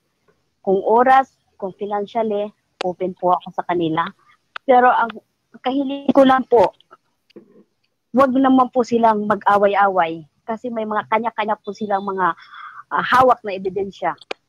May mga kanya-kanya silang ipinaglalaban na alam nilang tama at alam nilang sila yung sinasabing sole signatory. Ang sa akin lang po ay magkaisa para sa ating bansa, sa buong mundo, magtulungan, magmahalan, at tapusin na ang hinihintay ng lahat. Kasi napakaraming papel, mga ginagawa. Tama na yung mga masasakit na salita sa social media na apektuhan ang bawat isa, ang bawat nag-focus sa mga kanilang trabaho. At saka, sana tama na rin ang mga kaliwat kanan na pang-i-scam ng mga tao. Kasi lahat, at the end of the day, may katapusan at may hangganan ng kanilang pangluloko sa kapwa natin. Okay. Sa lahat ng mga gumagamit ng mga pangalan ng mga inosenteng tao, isa ako sa mga naloko, 500,000 ang resibong hawak ko. So, God bless, lahat ng kayo ay paglalagyan sa tamang panahon. Kasi lahat ng panloloko ay hindi magtatagal dito sa mundo. Well, okay. So, yun lang po ang masasabi ko, Kanto. Maraming salamat sa programa mo. At napakarami pong natutulungan. Yan, maraming salamat din, Flora, sa iyong pag-share. Ayan, totoo pala yung... Maraming salamat po. Totoo pala yung nabalita na dun sa thread na sinimulan ni Mary, no? Na medyo tawag niya, nalagasan ka ng 500,000. Binibiro mo yan, Princess Elizabeth. Si Gina Ortega, nandito ba, Gina? Hello? Hello, Gina? Okay, wala ko hindi dapat si Gina magsasalita doon. Oo, tubukan natin.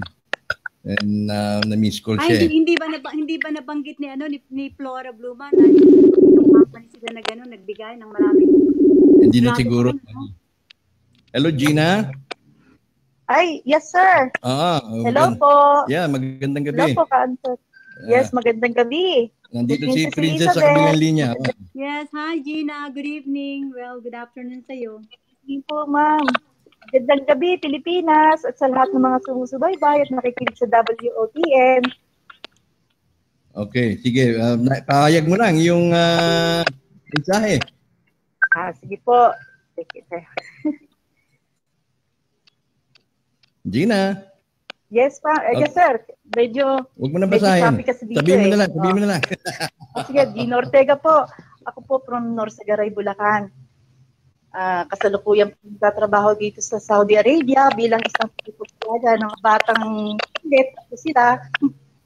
At the same time din po, active secretary admin po ako sa grupo ni Princess Elizabeth na The Chosen One Global.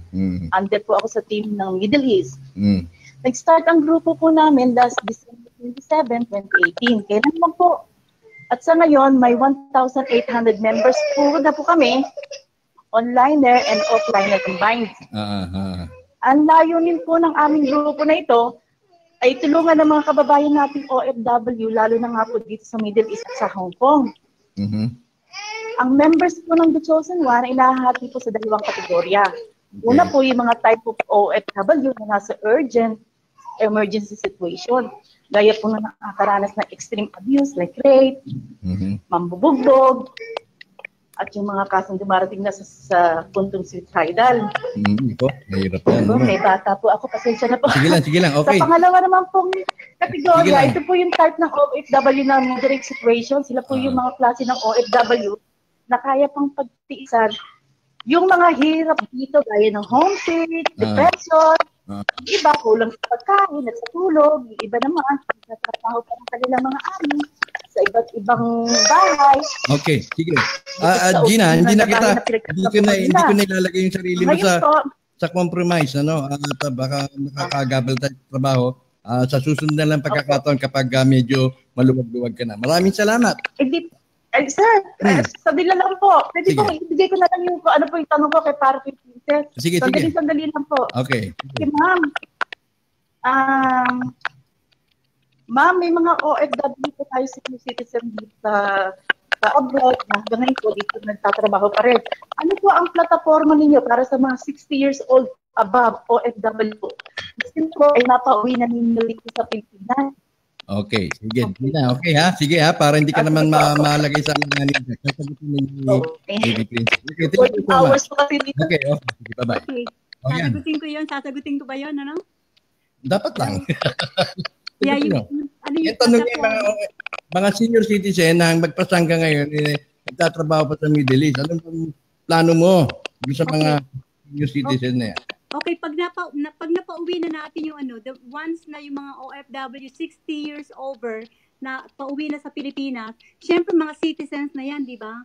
Kaya yan, nagtrabaho yan sa overseas para ang pangarap nila makabili ng bahay. Kaya number one, bibigyan na lang sila ng tinatawag na parang pension na sila. Meron na silang pension kaagad na nakaredy sa kanila. Natatanggap na sila dahil 60 over na sila.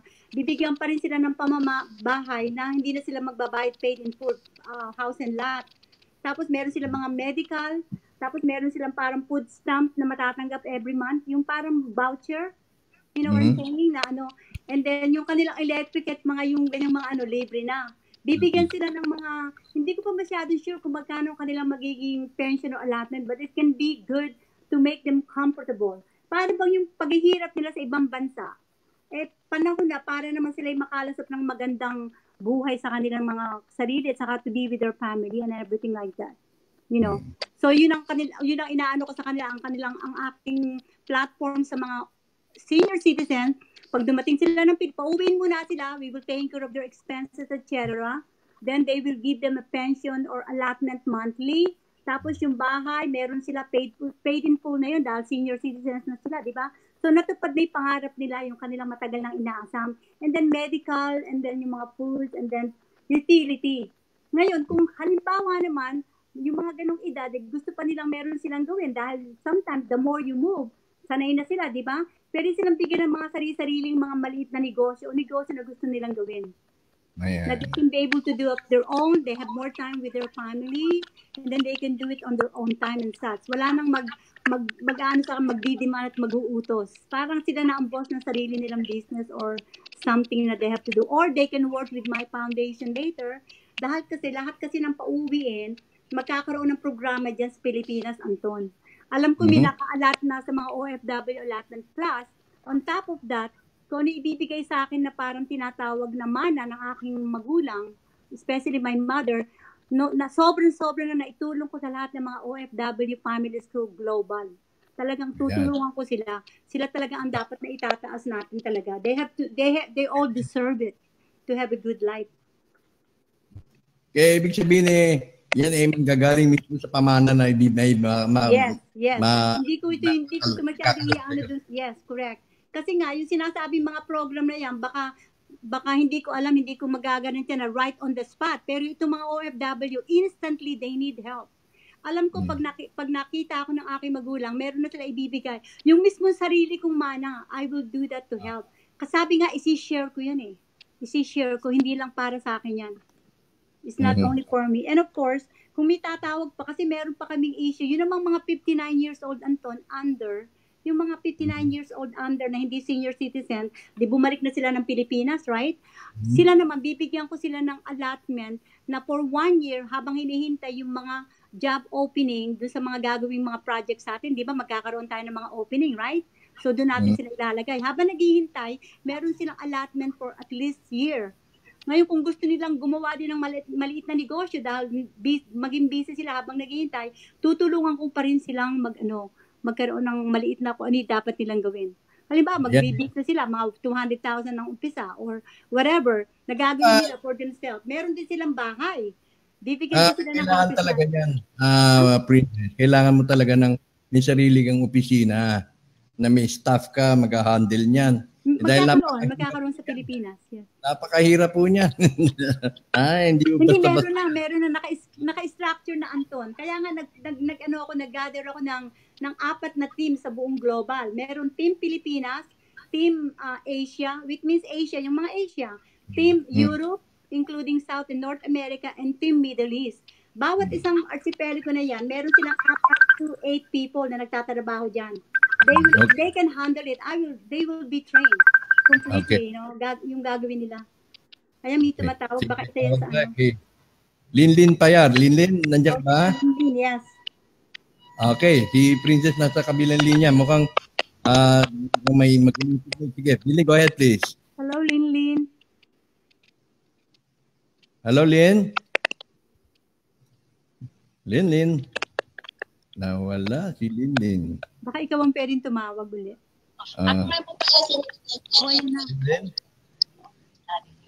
Mukhang busy. Hello, Linlin. Huwag ka mag-monitor ka, Linlin. Dito ka mag-monitor sa messenger mo. Huwag ka mag-monitor dun sa broadcast. Hello? Yes, Linlin, go ahead, please. Okay. So, narinig niyo pa ako, sir? Yes, loud and clear. Okay. Thank you very much. Thank you, sir, for having me here. So, good evening to everyone. Mayroon lang po akong itatanong kay Princess Elizabeth, ang aming pinakamagandang prinsesa. Okay. Ma'am Princess, ito po ang aking tanong. Ano po ang benefits para sa mga OFW na consider as one household like husband and wife having 3 or more children and with brother and sisters dependents? Okay. Sasagutin ko na ba yun? Okay. Yes, please go ahead. Okay. Yung mga benefit na halimbawa, sabi mo yung OFW umuwi na sa Pilipinas, whether they're senior citizens or 59 under. Ngayon, ang ginagawa namin, Anton, ngayon, dun sa isang household for now, kumpleto sila yung pinaka-principal na OFW members, Tapos kasama na din yung asawa. Kung ano makukuha benefit ng asawa, nung pinaka-principal na OFW, matatanggap din ng asawa. Kung walang trabaho, bibigyan ng trabaho, tutulungan. Bibigyan sila sa bahay. Pero sa house and lot naman, Anton, yung mga senior citizens lang ang bibigyan namin ng libre. Yung mga under, magbabayad sila ng monthly payment sa house and lot, pero walang interest at saka minimal kung ano maa-afford nila a month. Kasi kung bibigyan na sila ng trabaho, ano? 'Di ba? Bibigyan na sila ng job. Meron na silang income. By the way, ang income nila magiging triple 'yan. Kung kumikita sila ng mga 20,000, magiging all the way to minimal of 50 to 100,000 yan a month ang kanilang sasahudin.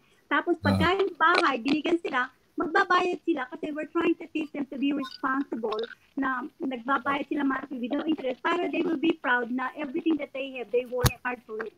They earn it. Di ba? Parang tinuturuan pa rin natin silang maging maging responsable sa independent pa rin sila. At ganun din sa mga sa mga anak, mga kailangan pag-aralin. Tapos bibigyan mo ng yes. Okay, sige. Thank you so much, Linlin, ha?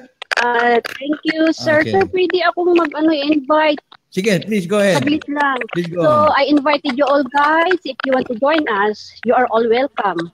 The Princess Elizabeth, the Season 1, Global, is free. No money involved. Ayan. Free po ito sa amin. Okay. Okay, maraming salamat po. Maraming salamat. Okay. Ayan. Free na. Dahil, Ako, Princess, ha? Kompromiso ka yan, ha? oo. Naka-ready na yan. Sinabi ko, Ha? Anton, sinabi ko na dun sa Strongman, yung kakumana ko talaga naka-allot na dun sa mga OFW. Sabi sa akin, merong OFW allotment pondo. Sabi niya, bakit? Hindi ka ako, iba na ka ako yung nanggaling sa akin. Ako na po bahala dun, sabi ko. So alam niya na yan. So, ibig sabihin, bago mo kinompromiso yun, alam na niya, ha? Oo, hindi alam na niya. In fact, alam mo ba, may tumutulong nga dun sa aking mga OFW na yung mag-ahabol na gagawin daw ng talagang yung mga na-abuse at mga claimant na may mga nangyayari, mga criminal activities. May tutulong na rin, palagay ko narinig ni Old Man yung mga ginagawa ko sa aking dito sa OFW. Kasi hindi ko naman sinabi sa kanya before. Baka narinig na niya, alam na niya. So she's trying to guide and help me. Kaya I'm very, very confident and very flattered and very happy. Lang natin, Princess, na kumbaga itong mga pag-asang binibigay natin ay doable, no? Hindi, saka sila ang talagang hero natin, Anton, sa totoo lang. Sila ang ating mga tinatawag na dapat nabigyan ng malaking pansin. Sa kanilang mga ginagawa sa abroad, yung kanilang mga nagiging experience, talagang the worst. The worst talaga, Anton, you have no idea. Good evening. Hello, Sir Anton. Sino to? Po. Sino sila? Irene Poblete, Sir. Irene Poblete ng Pilipinas po. Actually, sa Team Pilipinas po ako pinagtiwalaan ni Ma'am. Magandang kami, Ma'am. Naririnig mo, Elizabeth? Yes. Okay. Hi, Irene. Nating Pilipinas. Okay, go ahead, Irene. Tayo malapit na magtanong. Opo. Gandang gabi po, Sir Anton. Sige, Ma'am. good evening. Gusto ko lang po, first of all, magpasalamat kay Ma'am kasi before niya kami pinagtiwalaan, talagang nilinis niya muna kami. Ang isip namin at puso namin talagang sobra niyang nilinis muna bago kami sumabak po na tumulong at mag-invite ng tao na matutulungan niya. So, eto Sir Anton, ang tanong ko, Ma'am Princess, since nasa Team Pilipinas po, gusto ko lang po itanong kung ano po ang plano nyo, advocacy po sa mga tao na gustong nangangarap po na magkaroon ng sariling bahay, magkaroon ng hanap buhay, at saka po yung mga tao na nakikita natin na nasa tabi ng ilog, na doon nakatira. Minsan yung iba po nasa kalsada. So, ano po mga plano nyo sa kanila, sa kagaya po nila? Okay, Elizabeth. Okay, Irene, thank you so much for this question. Ito ang aking yung tinatawag natin na platform na gagawin natin sa kanila. First of all, yung mga mahihirap na yan, na mga walang education, na wala silang pinag-aralan, pipilitin natin silang mabigyan ng training doon sa mga education na karapat-dapat sa kanilang mga gustong gawin, na kanilang, yung kaya nila. Tutulungan natin sila, number one, of course, sa bibigyan natin sila ng matitiran. Kasi ang pinaka-importante sa ganyang mga mahihirap na tao, yung tinatawag na food and shelter, and saka yung tirahan nila, na mabigyan sila ng house and lot. And then at the same time, yung business na sinasabi natin na kung hindi pa dumarating yung mga project at wala silang mga kaalaman at wala silang education, kung ano yung kailangan nila sa kanilang konting puhunan para mag-business, gagawin natin. Pwede mo i-explain siguro, Irene, yung tungkol dun sa kooperatiba na magandang idea yan, and I like that. Yung yung sinabi mo, isinuggest mo, na I will go ahead. Gusto ko i-explain mo para marinig ni Anton at ng mga viewers. Yung gagawin mo dun sa mga indigent family na ako magsusupport sa kanilang pangangailangan. Halimbawa, binagyo, nasira yung mga tanim, yung ganito, namatay yung mga hayop, Anton. Kasi nature yun eh. Nalulugi lalo yung tao, di ba, nangutang. Nasalanta ng bagyo, nalugi, wala. Sa programa ko, ibabalik namin uli. Dahil hindi naman niya kasalanan, ba't nasalanta ng calamities, di ba?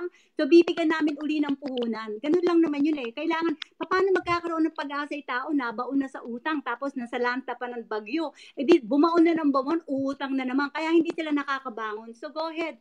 I-explain mo, Irene, yung sinasabi na kooperatiba para maging workable sa kanila. Sige. Paliwanag ko lang po, Sir Anton. Sure. Go ahead, please. Actually po, Sir Anton, ito is parang inapprovean ni Ma'am. Gusto ko lang i-confirm sa nakakarinig na tao dito. Ang gusto po niya mangyari kasi is magkaroon ng bawat member na magkaroon sila ng kooperatiba sa barangay, which is ang nasa kooperatiba po is yung mga pataba, yung abono na kailangan nila. At gusto rin nila mag-alaga ng mga baboy at mga manok. At least meron po silang pagkakataon na si Ma'am, ang kooperatiba ang magbibigay ng pakain, susuportahan. Then pag naibenta po, kumbaga, kumikita po sila lahat. At kung meron nga pong nasasalanta, sagot na po ng kooperatiba, hindi po sila babaon sa utang. Yun po yung isa sa gusto niyang mangyari. Okay. Sana magawa po namin ng maganda.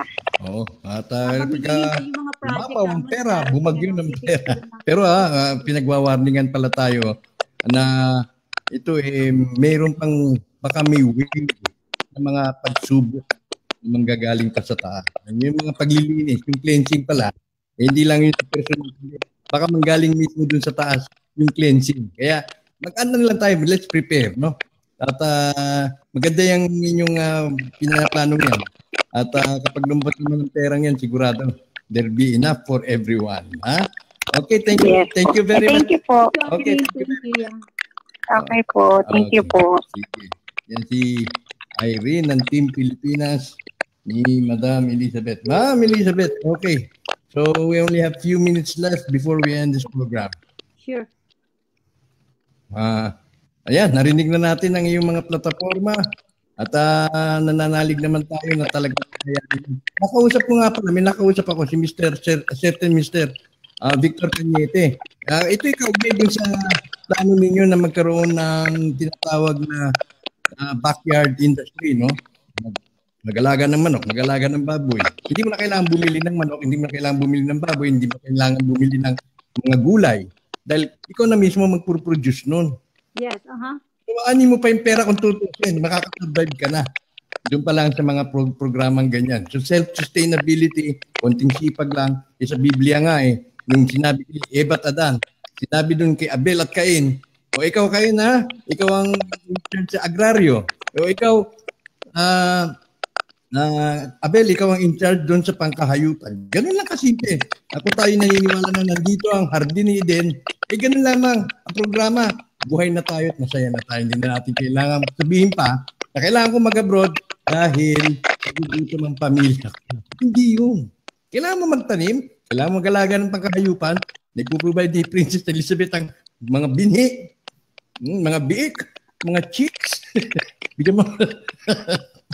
Diyan lamang buhay na, hindi mo na kailangan mag-abroad. Okay, Madam Elizabeth, Princess Elizabeth, nasa yung pagkakataon bago po tayo magtapos. Okay. Anyway, gusto ko lang panawagan sa lahat ng ating mga kababayan, lalo din sa mga indigent family, sa mga OFW members ko.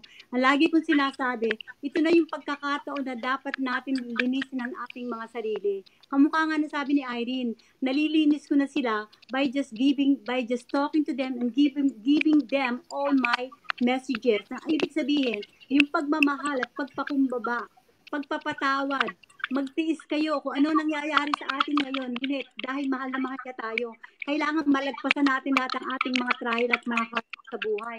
Bakit sila nagtiis doon, nagtrabaho sila na talagang binigay nila lahat ng kanilang hirap, nahiwalay sa mga pamilya nila. Pero meron din kadayan ng lahat ng kanilang paghihirap. Yun ang pangako eh. Ang Diyos kasi, alam nila ang mga ginagawa natin at sinasabi natin. Alam din niya kung ano na pangangailangan natin. Hindi na natin dapat humingi, ibibigay na nga eh. Lahat ng pinalangin nila. Pero, yung paggawa natin ng kabutihan sa kapwa, magkaroon na tayo ng tinatawag na pagkakaisa, pagmamahal, hindi dapat naninira, pagpapatawad, pagpapakumbaba, most especially, Anton, humble with humility is the most important thing that anyone can be. Kasi yan ang gusto niya. Pag ikaw ay nagmataas, hindi niya gusto yon. Iba, kukunin din niya lahat. So you have to be able to share and be humble. And you know where you came from. At yung paniniwala natin, we never have to give up to everything. We have to have hope. We have to have that faith, whatever. And thank you na tayo'y pinanganak at nabuhay sa mundo, na we are all existed here. Lahat tayo may mga destination, Anton. Meron tayong mga sarili-sarili mangyayaring nakaplano na sa ating buhay. Kahit ang soulmate mo, nakaplano na rin. Ang magiging standing of your living, nakaplano na rin yan. Kung ano yung mangyayari. Hindi pa to ang permanent. Temporary lang lahat to, and the better is yet to come. So maraming salamat, Anton, sa pag-guest mo sa akin ngayon, to invite me and everything. It was I'm very proud of that. And sana naman medyo nakatulong ang aming mga mensahe sa mga viewers nyo. And I want to thank you guys from the bottom of my heart for all those people who assist me and believe on me and have some kind of trust me. Hindi naman sa mga kumokontra, pasensya na po kung hindi ko kayo mapipiliin, pero isang araw po darating din talagang right time na mapuprove ko rin sa inyo na talagang totoo pala. So, ganun lang po. And everything will be okay. We should be all happy and proud being Filipino really, And I'm proud being Filipina. Holding our flag forevermore. And anak ng Diyos na talagang ika nga na hindi ako mawawalan ng pag-asa. Lagi lang siya. Yung kapartner mo, kakantahan natin ng forevermore ulit yan, ha? Nagkakaroon ng reunited. Reunited is the kiss of good. Yeah. It's well naman eh. Kapag nalagpasan natin to, ano may mga naging gusto, no? Ang mga agam-agam natin na nabuo. Sa bandang huli, magkikita-kita rin naman tayo. Depende nga yan sa ating hadikain. Kung ikaw ay pa sa totoo lang, doon tayo magkikita sa tunnel na puro totoo. Kung ikaw ay sa pera-pera, sa mga pera-pera lang, doon sila magkikita-kita. Doon sa end of the tunnel, na pareho sila ng hadikain. Pero tayo, iniwala tayo, sinimulan natin ang itong wealth of the nation para tayo sa totoo. Yung mga sa totoo ay makikita-kita. The end of the tunnel, sa isang direction lamang. Sa isang hadikain. Okay? Yeah. Bago tayo magbita, tawa dito nice, napaka-importante, no? Sabi ni Nympha Sigua, yung watching from Washington DC, nasa Washington DC siya, nakakagulo pa sila dito. Wala pang sweldo mga feds. Pero ayaw pa rin sabihin ang totoong dahilan ng shutdown. Ayaw talaga nila umamin at bigyan ng credit ang Philippines. Ayan. Kaya nga po kailangan ma-redeem itong mga band na to para umapang muli yung salapi. Kaya yung Pilipinas, papatunayan sa mga huling sandali na we are the central banks of the world. We are the richest country in the whole world. We are the World Bank. We are the financial country in the whole world to support them. Yun po ang pinaglalaban natin dito. We are. Totoo talaga lahat yun. Totoo talaga. At mangyayari yan, Ton. Kaya nila pala itinatago itong mga pinakita natin. Mga Federal Reserve bonds, Federal Reserve notes. Dahil nila ipamukha sa buong daigdig na sila may utang sa Pilipinas. Yes, of course. Tama yung sinabi mo. Nadiskubrihan ko na itong mga pautang na ito karamihan pala ay galing sa royal families. Kaya dyan papasok yung bloodline, etc. King Solomon, King Philip II, yes. And then, doon ka na unawaan. Doon ka na unawaan. Okay? Sige. Marami pa akong installment para hindi tayo mabilaukan. So, maraming salamat sa iyo. Madam Elizabeth, Princess Elizabeth, at sa mga bumabatikos, please, tigilan na po natin. Huwag na po natin gamitin ang platform na WOP. Okay lang eh. Sabi, okay lang naman. Campaign, hindi po yan para dyan. Ang ating pong layunin ay para malaman at ma-trash out natin ang katotohanan. Sa mga nasa denial stages pa, sige, romansahin nyo muna yung denial stages ninyo at sana magising na kayo sa katotohanan. So, ganun, made sa natin, lahat tayo maligaya. Kung kayo may mga investments, natin na investment, tinulungan kayo, mababawi ho. Mababawi. Si Mary Yen, naglilikom siya ng mga cases. Ng mga, kung ilan na ba nagastos mo, kanino binigay, naglilikom. Siguro, kapag nagkapera, baka ibalik niya. Okay. Sige. Okay, Beno. Yan lamang po muna sa ngayong gabi ito. Maraming salamat sa inyo, Tibet. Gusto muli, ha? Thank you so much. Thank you, Anton. Thank you for inviting me. Thank you so much. Maraming salamat sa inyo. I love you all. I love you. I love you all. Thank you. Kaya po nag-ipanawin natin si Miss Prince Elizabeth Ruiz. At nilatag natin nilang platforma. Siyempre, ang kapangunahing dahilan po natin dyan, bugbog sarado po yung alis sa social media. Ginawan pa nila ng kung ano-anong mga tawag nito, mga memes, no?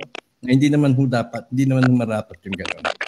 Kaya hindi naman ho nanggagalaw yung ali, hindi naman ho yan technical savvy, hindi naman marunong gumawa ng graphics yan para unahan kayo ng mga ganyang mga ibabato sa inyo ng negatibo. No? Tingnan na po natin yan.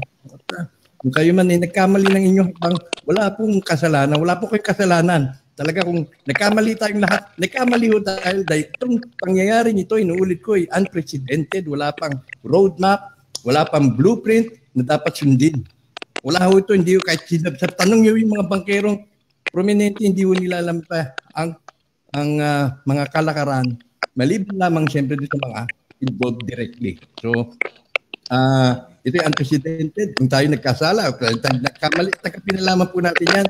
At tumanaw tayo, umusad tayo sa panibagong direksyon at kung saan natin makikita ang katotohanan at nawa, ang biyaya, pagbuhos ng biyaya ay nandoon din kayo. No? So, don't feel remorse, don't feel bitter against another. Kaya nandyan ang pagbabago ay magsisimula sa ating mga puso. So, yan po. Bukas, magkakaroon po tayo. Pero i-announce mo, dahil ko-confirm ko muna ang mga guesting. Dahil bukas, i-supremo naman. At kasama si Professor Canonoy, si Star 888. At imbitahin natin yung iba pang mga nais silang makapanayaan para magkaroon din ng ganitong uri ng talakayan, mga developmental, mga paglalatag ng mga pangarap. Pero ito naman reachable na dahil nga nakikita lang natin na meron ng mga development na sasabihin natin napaka-significant ng development na yan. So, itong ating transmission ngayon ay i-upload po natin sa YouTube. Supportan po ninyo ating YouTube channel, youtube.com/Tony Israel. So, hindi niyo po ninyo makikita ito bukas dun sa ating Alien Talk page kapag ito ay naka-upload na sa YouTube. Kaya dun po ninyo ito maaaring mapanood muli. So, makakatanggap po kayo ng notification. I-like lamang po ang facebook.com/alientalk. Baka bukas ay tayo po magbalik. Kasama natin si Supremo, si Star 888, at si Professor Canonoy sa kanilang Maharlika Tribe One Nation at paglalatag po ng kanilang mga proyekto. Okay? Si Doc Harry, itatanong natin bukas yung project na medical at healthcare na yan. So, dito na lamang po muna. Ito muli si Anton, nag-iwan po sa lahat ng isang magandang gabi.